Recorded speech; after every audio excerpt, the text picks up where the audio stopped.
నిజామాబాద్ జిల్లా సమీకృత జిల్లా కార్యాలయాల సముదాయంలో ప్రజాపాలన దినోత్సవ వేడుకలు అట్టహాసంగా జరిగాయి. ఈ వేడుకలకు జిల్లా యంత్రాంగం విస్తృత స్థాయిలో ఏర్పాట్లు చేసింది. ముఖ్య అతిథిగా రాష్ట్ర ఖనిజ అభివృద్ధి సంస్థ చైర్మన్ అనిల్ ఇరావత్రి హాజరై జాతీయ పతాకాన్ని ఆవిష్కరించారు. ఇక అనంతరం పోలీసుల నుండి గౌరవ వందనం స్వీకరించిన అనిల్ పుర ప్రముఖులకు అనధికారులకు కలిసి ప్రజాపాలన దినోత్సవ శుభాకాంక్షలు తెలియజేశారు.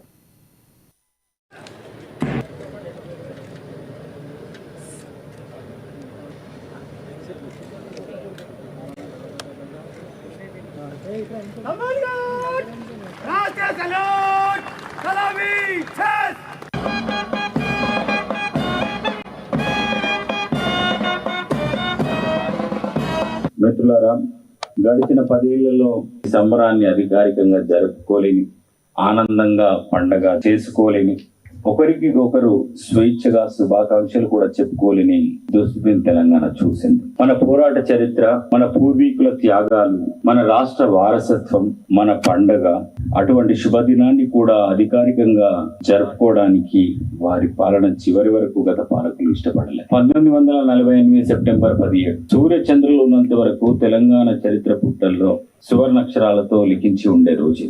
కూలీ నుండి రైతు వరకు, కార్మికుడు నుండి శ్రామికుడి వరకు, ఆడబిడ్డల మొదలు నూనూగు మీసాల యువత వరకు ఆయుధాన్ని చేతపట్టి ఆయుధ పోరాటం చేసి తెలంగాణను బానిసత్వం నుండి, పెత్తందారితనం నుండి, రాచరికం నుండి విముక్తి కల్పించిన శుభదినం సెప్టెంబర్ 17.